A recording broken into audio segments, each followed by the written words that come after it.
Data.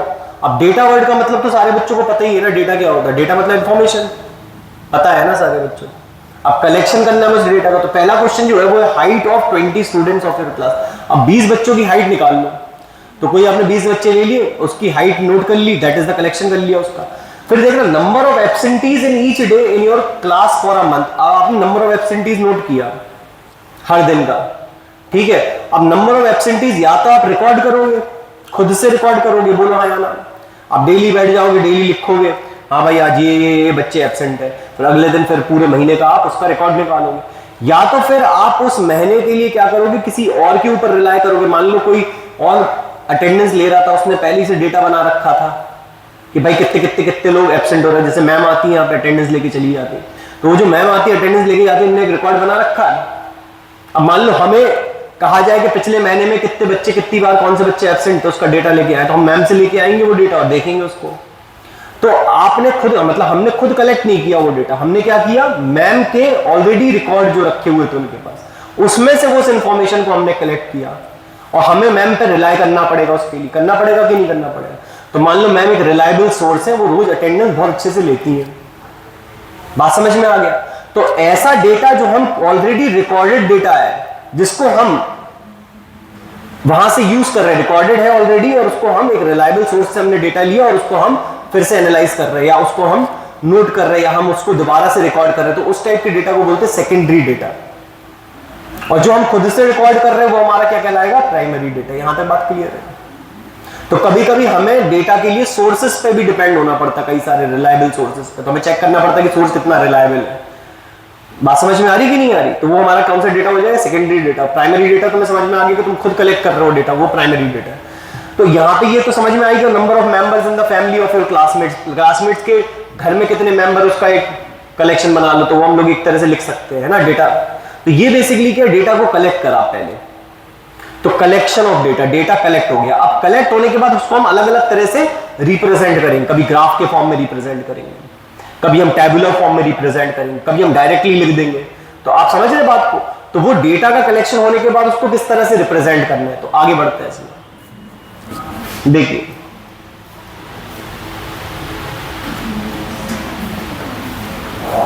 देखो ये हमारे पास है प्राइमरी डेटा और सेकेंडरी डेटा, मैंने आपको बता दिया। यहां तक बात क्लियर। अब देखो पहली एक्सरसाइज, तो it is there are only 2 question in this, है ना। पहली एक्सरसाइज में कोई क्वेश्चन ही नहीं है, ठीक है। तो give 5 example of data that you can collect from your day to day life. आप अपनी डे टू डे लाइफ से क्या डेटा कलेक्ट कर सकते हो, ठीक है। तो जस्ट डू दिस क्वेश्चन, ये दोनों क्वेश्चन आप खुद से कर लेना। आगे आ जाओ।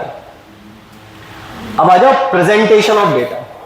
अब डेटा को कैसे प्रेजेंट करना है, तो प्रेजेंटेशन ऑफ डेटा की बात करें। जैसे फॉर एग्जांपल हमारे पास ये लिखा है, consider the marks obtained by 10 students, है ना, इन मैथमेटिक्स टेस्ट। अब ये टेस्ट में मार्क्स ऑब्टेन किए हुए बच्चों ने, ठीक, और ये 10 स्टूडेंट्स के मार्क्स ऑब्टेन लिखे हुए हैं यहाँ पे। तो एक तो हमने इस तरीके से लिख दिए, ये भी हमारी प्रेजेंटेशन हो गई, मार्क्स को लिख दिया, बोलिए हाँ या ना। डेटा का कलेक्शन कर दिया और कलेक्शन करने के बाद में इस तरीके से लिख दिया। अब ये 10 बच्चों के मार्क्स हैं या नहीं है, दिख रहे हैं आपको, ठीक। अब इसमें एकदम से किसी ने आपसे पूछ लिया कि भाई ये बताओ कि इसमें हाईएस्ट मार्क्स किस बच्चे के आए,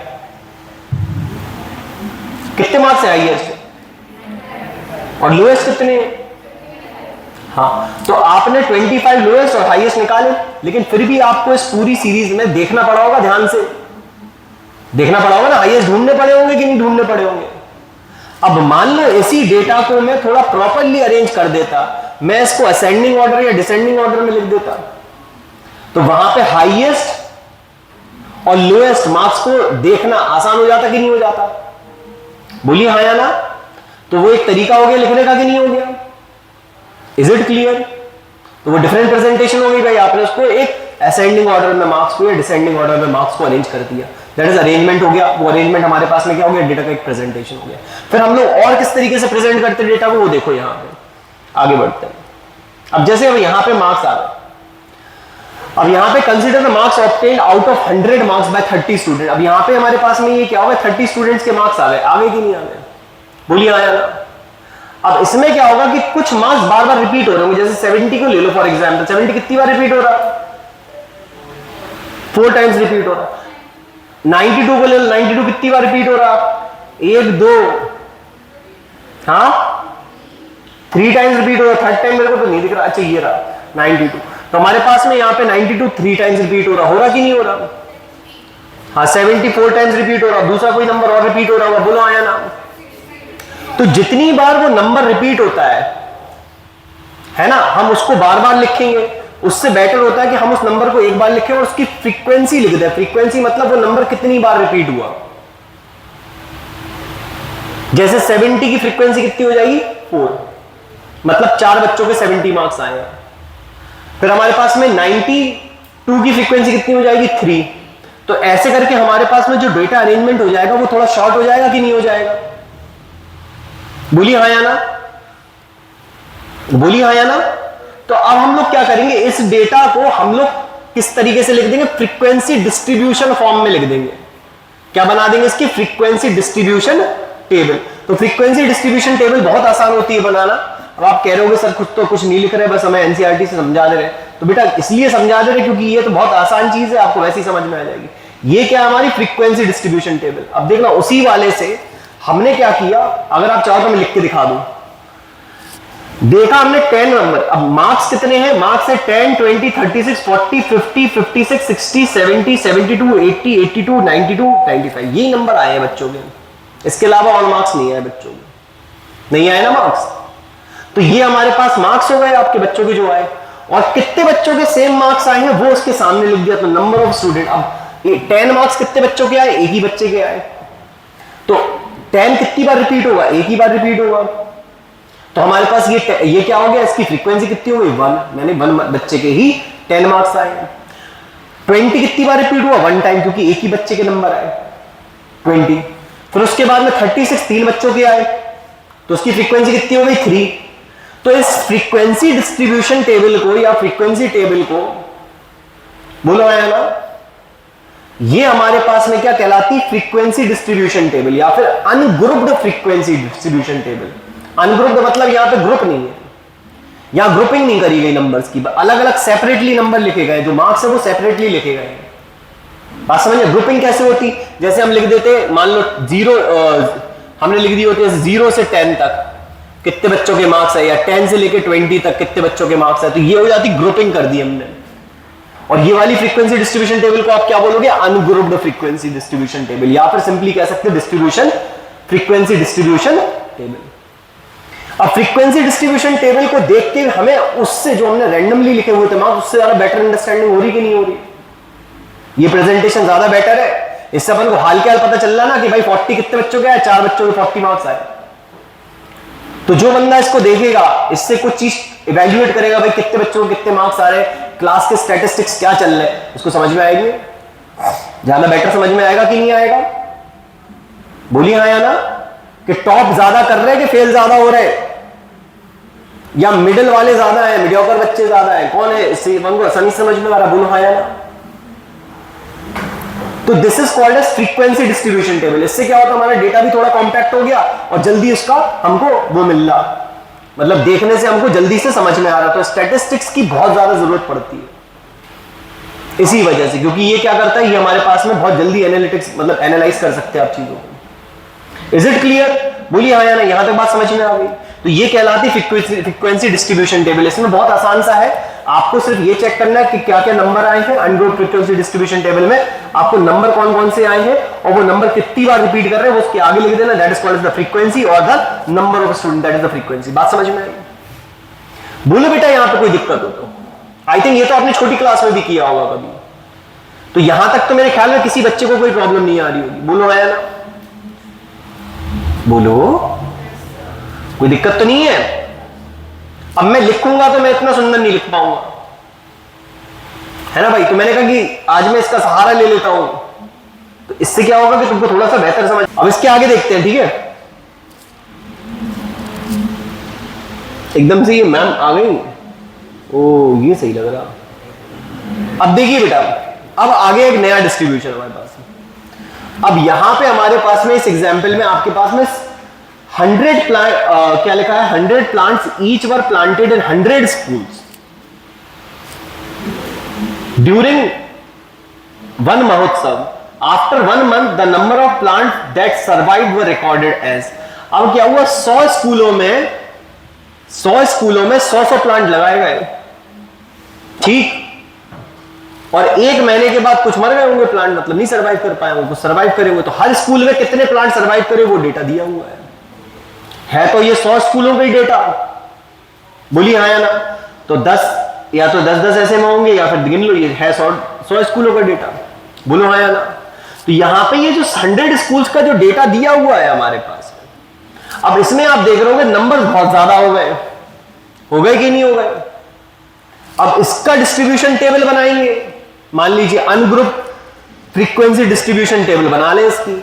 अब अगर इसकी अनग्रुप फ्रीक्वेंसी डिस्ट्रीब्यूशन टेबल बनाएंगे तो बहुत सारे नंबर आ जाएंगे, काफी लेंदी हमारे पास में फ्रीक्वेंसी डिस्ट्रीब्यूशन टेबल बन जाएगी कि नहीं बन जाएगी, बोलिए।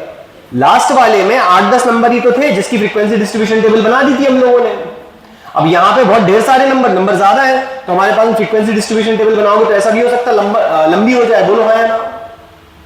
और यहीं पे अगर ये 500 स्कूलों का होता डेटा तो और बैंड बच जाती है पूरी, कितना ही बनाते, बोलो।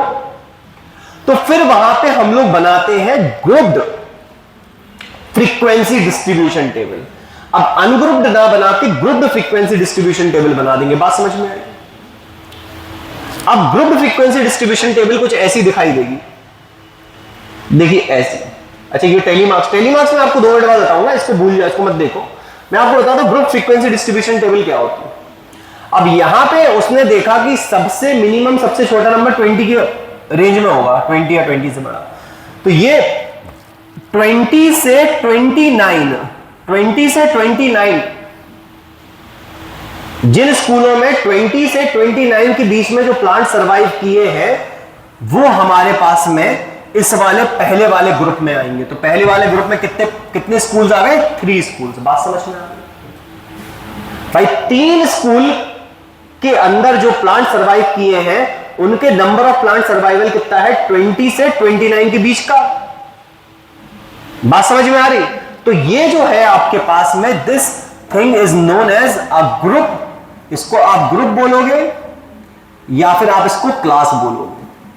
बात समझ में आ, क्लास इंटरवल बोल दोगे। क्लास इंटरवल नहीं बोलोगे, इसे क्लास बोलोगे। क्या बोलोगे, क्लास। बात समझ में, यहां तक बात क्लियर है बेटा, कोई दिक्कत। अब ये आपकी क्लास जो हो गई, इसमें इस क्लास में ये जो इसकी ये वाली जो पहली वैल्यू है, जो मिनिमम वैल्यू है इसकी, छोटी वाली वैल्यू है, ये इसकी मैक्स वैल्यू है इस क्लास की, तो इसको बोलेंगे इसकी लोअर लिमिट। इसको क्या बोलेंगे, इसकी लोअर लिमिट। और ये जो ऊपर वाली वैल्यू है ये इसकी हो गई अपर, ये कहलाएगी इसकी अपर लिमिट। क्या कहलाएगी, अपर। ये इसकी अपर लिमिट कहलाएगी और रो इसकी क्या कहलाएगी, लोअर लिमिट कहलाएगी। बात समझ में आ गया, इज इट क्लियर। अब इज इट क्लियर बेटा। अब यहां पे हमारे पास में ये जो हमारे पास 29 से माइनस कर दो 20 को, तो कितना आया, 9। ये कहलाएगा इसका क्लास साइज। क्या कहलाएगा, क्लास साइज। तो इसका क्लास साइज कितना हो गया, 9 का। बात समझ में आ गया। अब उसने क्या किया, यहां पे दूसरा ग्रुप ले लिया 30 से 39 का। तो 30 से 39 तक जिन जिन स्कूल में प्लांट सर्वाइव किए हैं उनका नंबर यहां लिखा हुआ। तो 14 स्कूल्स ऐसे हैं जिनके अंदर 30 to 39 प्लांट्स सर्वाइव किए हैं। बात हो गई। तो ये बन गया second group. Is it clear. फिर आपके पास में आता है थर्ड ग्रुप इसका, 40 से 49 वाले 12 ऐसे स्कूल हैं जिनमें प्लांट 40 से 49 प्लांट सर्वाइव किए हैं। इसके बाद में 50 to 59 8 स्कूल्स ऐसे हैं। 60 से 69 प्लांट जिनमें सर्वाइव किए वो 18 स्कूल्स हैं। 70 से 79 वो हमारे पास 10 स्कूल्स हैं। और हमारे पास 80 से 89 वो हमारे पास में 23 स्कूल्स हैं। और 90 से 99 only 12 schools are there. Is it clear. यहां तक बात क्लियर हो गई। तो ये जो हमारे पास में है, ये आपके पास में है, क्या है, ये आपकी क्लास। ठीक है, इज इट क्लियर। अब यहां पे हमारे पास जो पहला ग्रुप या पहली क्लास है उसमें हमारे पास में ये जो है ये कहलाती है लोअर लिमिट और ये वाली कहलाती है upper limit of the class. This called as the lower limit of the class, this called as the upper limit of the class. इसके बाद में क्लास साइज, अपर लिमिट में से लोअर लिमिट माइनस कर दो तो क्लास साइज निकल के आता है। यहां पे देखो हर क्लास का साइज कितना है, 9 का है। यहां तक बात क्लियर है। उसके बाद एक इंपॉर्टेंट बात यहां पे नोट करने वाली जो है बेटा वो ये है कि यदि आप यहां नोट करेंगे तो आप एक चीज देखेंगे। क्या देखेंगे भाई? वो क्या है कि यहां पे जो ग्रुप्स फॉर्म्ड है उन ग्रुप्स में यहां तक 29 आ रहा और यहां पे कितना आ रहा, 30 आ रहा। तो ऐसे ग्रुप्स को हम लोग, ऐसे क्लास इंटरवल्स को हम लोग कह सकते हैं डिसकंटीन्यूअस क्लास इंटरवल्स। क्या बोल सकते हैं? Discontinuous class intervals. बोलो है ना। और अदरवाइज हम इसको बोल सकते हैं इंक्लूसिव फॉर्म। क्या बोल सकते हैं? Inclusive form. Discontinuous class intervals बोल सकते हैं या इस फॉर्म को हम लोग बोलते हैं इंक्लूसिव। बात समझ में आया? क्लियर? बोलो है ना। यहां तक बात समझ में आ गई ना। What are tally marks? अब ये टेली मार्क्स क्या होते हैं? तो देखो इस टेली मार्क्स को समझने के लिए हम लोग क्या करें, फिर से आते ऊपर ही। ये आपने बचपन में पढ़े होंगे टेली मार्क्स। हाँ, अब जैसे हमने देखा 95, तो आपको क्या करना है, ऐसे कितना 1 2 3 4 5, ये क्या होता है याद करने के लिए। अब आप जैसे लिखोगे ना, जैसे जैसे आपके पास, और फिर 1 2 3 4 5 1 2 3 4 5 ऐसे। अब जैसे 95 मैंने यहाँ पे एक बार देखा था, मैं एक लाइन खींच दूंगा 95, फिर मैं देखूंगा 95 कहीं दिख रहा है मेरे को, यहाँ पे सेकंड लाइन में हाँ दिखा, एक 95 और देखा। फिर उसके बाद में जिससे मेरे को याद रहे, फिर उसके बाद मैंने देखा यहाँ पे कितना आ रहा, 95 आ रहा, नहीं आ रहा, नहीं आ रहा, 95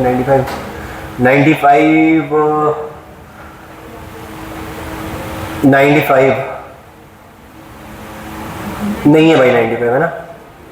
इसके बाद 95 नहीं, 2 बार 95 आ गया, देखा 2 बार 95 आ गया। हमने देखा 96, अब क्योंकि 95 का 96 आएगा, हम लोग को ग्रुप के नंबर्स देखने पड़ेंगे। तो जैसे नंबर मिलते जाएंगे वैसे हम लाइन खींचते चले जाएंगे, जिससे हमें याद रहे, और फिर बाद में काउंट कर लेंगे भाई। जैसे मान लो इतनी लाइन बन गई, तो 5 + 3 8, तो 8 उसकी फ्रीक्वेंसी हो जाएगी। Is it clear? बात समझ में आया? ये टेली मार्क्स क्या है, मार्क करने के लिए लाइन, जिससे हमको याद रहे। क्लियर? बोलिए यस और नो। यहां तक बात क्लियर है? अच्छा,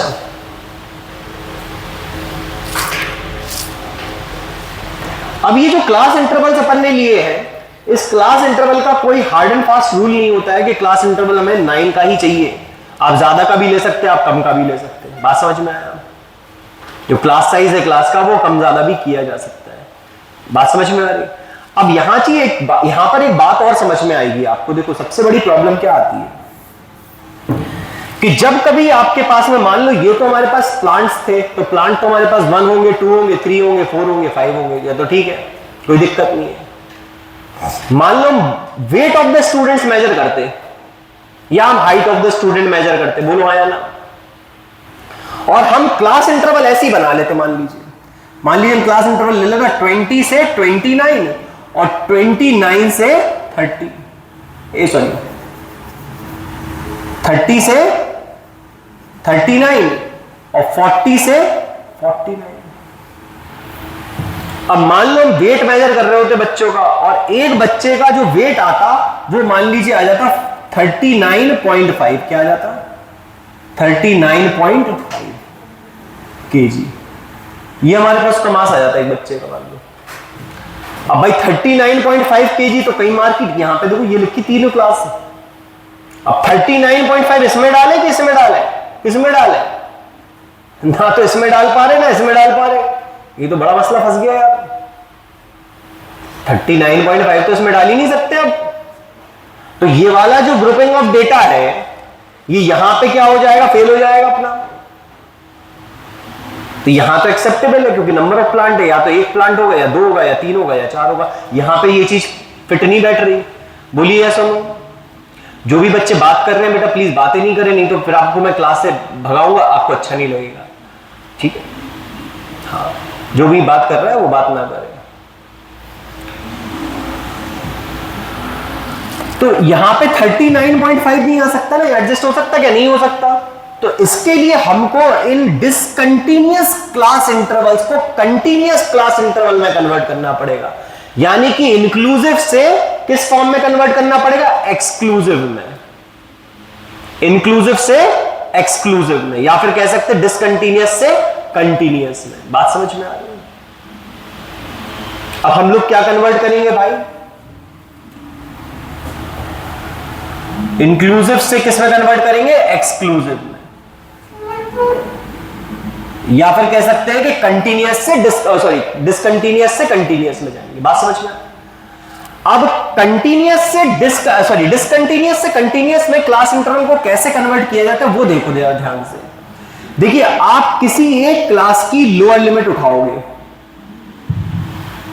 ठीक, और उसमें से उसकी प्रीवियस क्लास की या प्रीसीडिंग क्लास की अपर लिमिट को माइनस कर दोगे। तो अपन क्या करेंगे? यहां पे 30 माइनस 29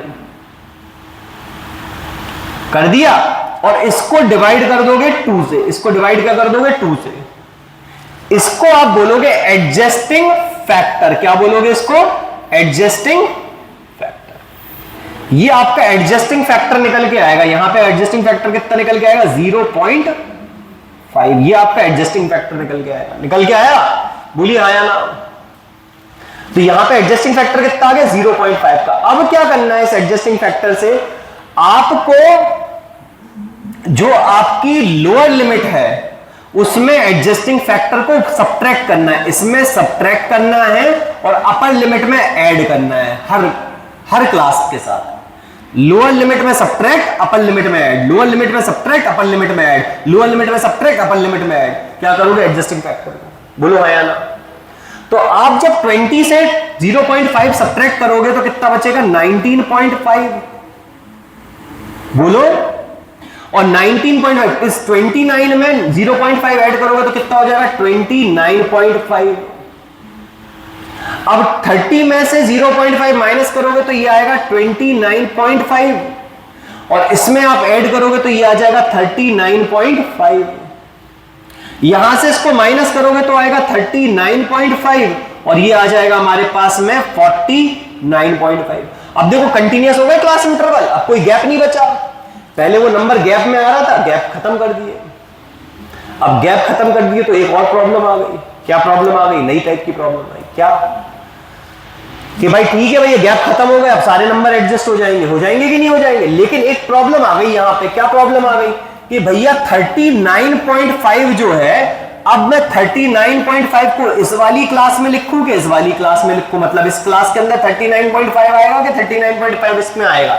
दोनों में 39.5 आ रहा, क्योंकि तो इसमें अपन ने एक चीज अपने हिसाब से मान ली कन्वेंशन के लिए। वो ये मान लिया कि आपके पास में इसमें नहीं आएगा आपका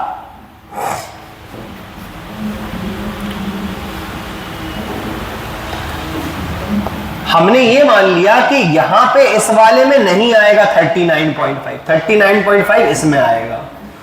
39.5 इस वाली क्लास में आएगा। मतलब क्या हुआ इसका? कि लोअर लिमिट क्लास की इंक्लूडेड रहेगी, और अपर लिमिट जो होगी क्लास की वो एक्सक्लूडेड रहेगी। मतलब 39.5 से जो भी छोटे नंबर होंगे, जैसे 39.4, वो इसमें लिए जाएंगे, और 39.5 या 39.5 से ग्रेटर वाले वो इसमें लिए जाएंगे, या 39.6 वो इसमें लिया जाएगा, या 39.5 इसमें लिया जाएगा। तो इंक्लूडेड कौन सी रहेगी? Lower limit will be included in the class interval, but the upper limit won't be included in the class interval. ये कन्वेंशन मानना पड़ेगा। क्यों नहीं मानोगे तो फिर फंस जाओगे, क्या करोगे? आ रही बात समझ में? तो हम लोगों को अगर आपके पास में डिसकंटीन्यूअस क्लास इंटरवल है तो उसको कंटीन्यूअस बनाने के लिए क्या निकालना पड़ेगा बेटा? Adjusting factor. एडजस्टिंग फैक्टर कैसे निकलेगा? किसी भी एक क्लास का, पहली क्लास को छोड़ के किसी भी क्लास का अपन लोअर लिमिट ले लो, उसमें से उसकी प्रीसीडिंग क्लास की अपर लिमिट को माइनस कर दो, और उसको डिवाइड बाय 2 कर दो, तो आपका एडजस्टिंग फैक्टर निकल आएगा। Once you get that adjusting factor, उसको लोअर लिमिट में सब्ट्रैक्ट, अपर लिमिट में ऐड करते चलिए जाओ हर क्लास के लिए, तो आपकी कंटिन्यूअस क्लास इंटरवल आ जाएंगी। अब जब कंटिन्यूअस क्लास इंटरवल आ जाएंगी तो कंटिन्यूअस क्लास इंटरवल में भी देयर इज अ कैच। क्या है वो इंपॉर्टेंट बात कि भाई उसमें लोअर लिमिट तो इंक्लूड होंगी but the upper limits won't be included. तो डोंट गेट कंफ्यूज कि 39.5 इसमें लिखेंगे, इसमें लिखेंगे, क्योंकि 39.5 अपर लिमिट इसमें इंक्लूड नहीं होगी। इससे छोटे वाले इसमें इंक्लूड होंगे, अपर वाले इसमें इंक्लूड। बात समझ में आएगी? बोलो बच्चों, समझ आ रहा है इतना? तो ये वाली टेबल क्लियर हो गई। कंटिन्यूअस क्लास इंटरवल समझ में आ गए, डिसकंटिन्यूअस बनाना आ गए। अगर मान लो इसी क्लास इंटरवल को कंटिन्यूअस में बनाना हो तो अपन बना सकते हैं कि नहीं बना सकते? आप बोलो हाँ या ना, बोलिए। तो अपन इसी सम को अपन ऐसे भी बना सकते थे कि हम क्लास इंटरवल ले लेते 20 से 30 और फिर हम यहां पे नंबर ऑफ ट्रीज काउंट कर लेते, फिर हम ले लेते 30 से 40, फिर 40 से 50 वाली एक क्लास ले लेते, 50 से एक 60 वाली क्लास ले लेते। ऐसे करके भी अपन एक डिस्ट्रीब्यूशन टेबल बना सकते थे। बोलो हाँ या ना? ये ग्रुप्ड फ्रीक्वेंसी टेबल ऐसी भी बना सकते थे ना, कि नहीं बना सकते थे? बना सकते थे। तो बताओ बच्चों, इसमें 30 इंक्लूड होगा कि 40 भी इंक्लूड होगा? इनमें कौन सा नंबर इंक्लूड होगा, कौन सा नहीं इंक्लूड होगा इस वाली क्लास में? 40 और 30। यस, समझ में आ रहा बेटा? कोई दिक्कत तो नहीं किसी बच्चे को? यहां पे क्लियर है बेटा? फंडा क्लियर है ना सभी का? वेरी गुड, आसान है स्टैट्स। हाँ, कुछ नहीं है भाई, ग्रुपिंग करनी है सिर्फ डेटा की।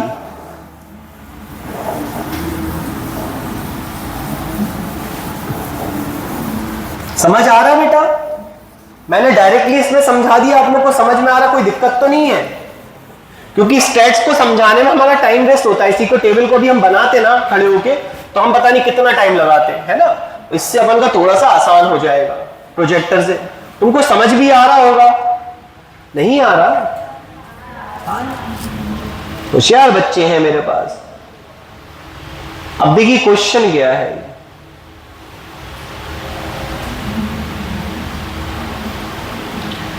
ये फ्रीक्वेंसी डिस्ट्रीब्यूशन के टेबल जो है वो 38 स्टूडेंट्स का वेट बता रही है। कितने स्टूडेंट्स का? 38 स्टूडेंट्स का वेट बता रही है। बात समझ में आई? और यहां पे उन्होंने वही चीज एक्सप्लेन की है जो मैंने आपको पिछले वाले उसमें एक्सप्लेन कर दी है। कंटिन्यूअस को डिसकंटिन्यूअस को कंटिन्यूअस कैसे बनाना है और 35.5 को किस में इंक्लूड करना है, तो आप समझ चुके हो, तो आप इसको खुद कर लोगे। तो बेटा इसके बाद आप एक एक्सरसाइज कर लोगे। बात समझ में आ गई? इसके बाद हम लोग क्या कर लेंगे, ये एक्सरसाइज को कर लेंगे। बस एक लास्ट चीज बताऊंगा जाते जाते आपको, उससे पहले सेकंड एक्सरसाइज से पहले की एक चीज देखना।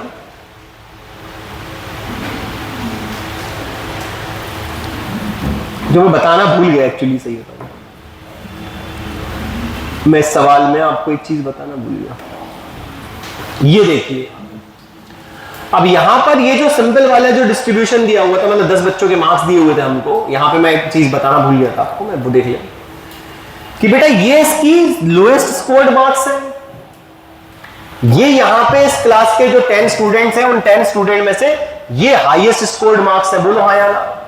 These are the highest scored marks, that is the lowest scored marks. बोलो हाँ या ना? ये हाईएस्ट स्कोर्ड है, वो वाले लोएस्ट स्कोर्ड है। बोलो हाँ या ना? अब यहां पे हाईएस्ट स्कोर्ड मार्क्स में से माइनस कर दीजिए आप लोएस्ट स्कोर्ड मार्क्स, तो अपने पास में कितना आ गया? 70 आ गया। तो हाईएस्ट वैल्यू में से लोएस्ट वैल्यू को माइनस करोगे तो ये जो वैल्यू निकल के आएगी, that is called as the range. इसको क्या बोलेंगे? रेंज ऑफ डिस्ट्रीब्यूशन या फिर रेंज ऑफ डेटा। ये डेटा की क्या कहलाएगी? रेंज। क्लियर? बात समझ में आ गया? क्लियर है बच्चों? तो आई थिंक आप लोग इसकी सेकंड एक्सरसाइज कर लेंगे घर पे, और कल मैं इसके डाउट्स ले लूंगा। तो एक्सरसाइज फर्स्ट एंड सेकंड अभी सबसे पहले एनसीईआरटी से लगा लेना।